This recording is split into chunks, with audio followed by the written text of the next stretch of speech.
ఆ 11 మంది teacher కొలువులివ్వండి. Supreme court ఆదేశం. మొన్న సుప్రీంకోర్టు 11 మందికి ఉద్యోగాలు ఇవ్వని చెప్పేసి మరి విద్యాశాఖ మొట్టికాయలేసింది.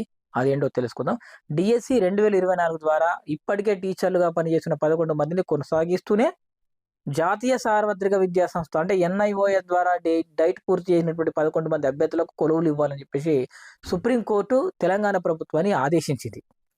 రాష్ట్రంలోని ప్రైవేట్ పాఠశాలల్లో టీచర్లుగా పనిచేసిన కొందరు ఏం చేస్తున్నారంటే ఎన్ఐఓఎస్ ద్వారా ఏడాదిన్నర ఉపాధ్యాయ విద్యకు సంబంధించిన డీఈడీ కోర్సు 2019 ఏప్రిల్ నాటికి పూర్తి చేశారనమాట. అయితే ఉత్తరాఖండ్‌కు సంబంధించిన ఒక కేసులో ఉపాధ్యాయుడిగా పనిచేయాలంటే ఎన్‌సిటిఈ నిబంధనల ప్రకారం 2 ఏళ్ల కోర్సు చేసి ఉండాలి. 2023లో అప్పటి నవంబర్‌లో సుప్రీంకోర్టు తీర్పిచ్చిందనమాట. ఆ తీర్పు ఆధారంగా విద్యాశాఖ అధికారులు ఏం చేశారంటే ఎన్ఐఓఎస్ ద్వారా 2 ఏళ్ల కోర్సు ఉండాలా? మీరు కేవలం 1.5 సంవత్సరంలో పూర్తి చేసారు కాబట్టి మీకు ఉద్యోగాలు ఇవ్వమని చెప్పేసి మరి వాటిని పరిగణనలోకి తీసుకోకుండా ఉద్యోగాలు తిరస్కరించారు. 2024 రీసెంట్ డీఎస్సీలో. అయితే ఎన్ఐఓఎస్ ద్వారా ఉపాధ్యాయ విద్యను పూర్తి చేసిన వారు కూడా టీచర్ పోస్టులకు అర్హులేనని మళ్ళీ 2024 డిసెంబర్‌లో సుప్రీంకోర్టు తీర్పిచ్చింది.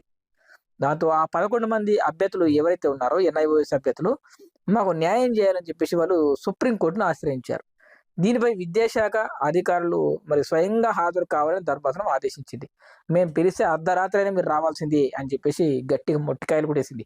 సో బుధవారం కోర్టు విచారణలో మరి విద్యాశాఖ కార్యదర్శి యోగిత రాణా మేడం, పాఠశాల విద్యాశాఖ సంచాలకుడు నవీన్ నికోలస్ సార్, అదనపు డైరెక్టర్ కందిమళ్ళ లింగయ్య గారు, అడ్వకేట్ జనరల్ సుదర్శన్ రెడ్డి గారు, డీఈఓలు హాజరయ్యారు.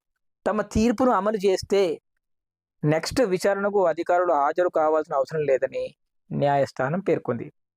సో ఈ విధంగా చెప్తే తప్ప మనలకు బుద్ధి రాదన్నమాట.